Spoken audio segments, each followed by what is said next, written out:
نبی کریم صلی اللہ علیہ وسلم کے یہ خلیفہ اول جن کی کنیت ابو بکر ہے، بکر ہر پہلی چیز کو کہتے ہیں اور باغون یا باغورا ہر موسم کے پہلے پھل کو کہتے ہیں۔ آپ کو ابو بکر اس لیے کہا جاتا ہے کہ اسلام کے درخت پر جو سب سے پہلا پھل پکا اس کو ابو بکر کہتے ہیں۔ گویا اردو میں سب سے پہلے جنہوں نے کلمہ پڑھا وہ آپ کی ذات ہے۔ آپ کا لقب صدیق بھی ہے، عتیق بھی ہے، اس کی وجوہات کئی علماء اور محدثین نے بیان کی۔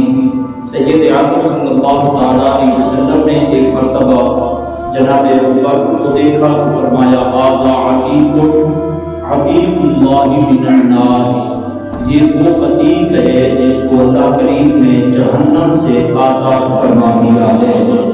اور آپ کا لقب صدیق کس وجہ سے ہے؟ صدیق کہتے ہیں بہت بڑے سچے، صادق صرف سچا، صدیق بہت بڑا سچا۔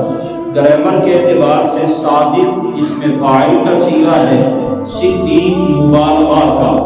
مبالغہ کہتے ہیں کہ جس میں اصل معنی اضافے کے ساتھ پایا جائے، تو اضافے کا معنی جب اس میں شامل کرتے ہیں تو صادق کا معنی ہے صرف سچا، یعنی صرف اس کے معنی کا حصہ نہیں ہے، سمجھانے کے لیے عرض کر رہا ہوں سچا، یہ صادق کا معنی ہے، اور صدیق کا معنی ہے بہت سچا۔ اور ایک فرق علماء نے یہ بھی بیان کیا کہ صادق اس کو کہتے ہیں جیسے واقعہ ہو اس کے مطابق بیان کرے، اور صدیق اس کو کہتے ہیں جیسے کہہ دے رب اس کے مطابق کر دیتا ہے۔ سبحان اللہ۔ حضرت سیدنا صدیق اکبر رضی اللہ تعالی عنہ کو یہ لقب کیسے ملا؟ اس کی وجوہات میں سے ایک وجہ یہ بھی ہے کہ جب نبی کریم صلی اللہ تعالی علیہ وسلم معراج سے واپس تشریف لائے، مکہ کے لوگ جانتے تھے کہ حضور کبھی مسجد اقصیٰ تک گئے نہیں، تو آپ کے معراج کے سفر کے مختلف حصے علماء نے بیان کیے۔ پہلا حصہ ہے مسجد حرام سے مسجد اقصیٰ تک، دوسرا ہے مسجد اقصیٰ سے سدرۃ المنتہا تک، تیسرا ہے سدرۃ المنتہا سے رب کے قرب خاص تک۔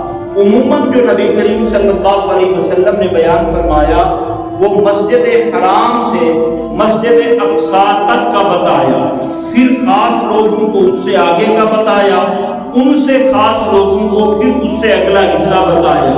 مگر جو کفار مکہ تھے، تاجر بھی ان میں موجود تھے، اب انہیں پتا تھا کہ مکہ المکرمہ سے مسجد اقصیٰ تک ایک سائیڈ کا سفر 1 مہینے کا بنتا ہے، پھر صرف ہاتھ لگا کے بندہ آ بھی جائے تو 1 مہینہ آنے کا، یعنی کم از کم 2 مہینے مسلسل سفر ہے۔ اور نبی کریم صلی اللہ علیہ وسلم نے یہ بتایا کہ میں رات کے تھوڑے سے حصے میں گیا بھی اور واپس بھی آیا، اور رات ختم نہیں ہوئی تھی، رات ابھی باقی تھی۔ تو اس بات کو ان کفار مکہ نے بہت سارا بگاڑ کے مختلف انداز میں بیان کر کے کئی نئے کلمہ پڑھنے والے مسلمانوں کو ایمان سے پھیر دیا، مرتد ہو گئے۔ ابو جہل کی ملاقات جناب ابو بکر سے ہوتی ہے اور کہتا ہے ابو بکر کوئی نئی بات سنی ہے؟ آپ نے فرمایا تو سنا دے۔ اس نے کہا کہ کوئی یہ کہے کہ میں راتوں رات ہی مسجد حرام سے چلا اور مسجد اقصیٰ تک پہنچا، واپس بھی آیا، رات بھی باقی تھی۔ جناب ابو بکر فرماتے ہیں یہ کہا کس نے؟ اس نے کہا اسے چھوڑیں، آپ یہ بتائیں کہ اگر کوئی کہے تو یہ ایسا ہو سکتا ہے؟ آپ نے فرمایا کوئی کہے تو ایسا نہیں ہو سکتا۔ ابو جہل نے سمجھا کہ میرا داؤ چل گیا، فوراً بولا کہ پھر یہ بات تیرے یار نے کی ہے۔ جناب ابو بکر نے فرمایا تو اس سے دور کی بھی بتائیں، تو وہ سچ کہتے ہیں۔ ابو جہل نے کہا ابھی تو تم نے کہا ایسا نہیں ہو سکتا، اور اب کہتا ہے اس کی دور کی بھی کہے تو مانتا ہوں۔ فرمایا تم نے کہا کوئی کہے تو، میرے یار کا شمار کوئی میں تو نہیں ہے جن کی زبان سے سن کر ہم نے رب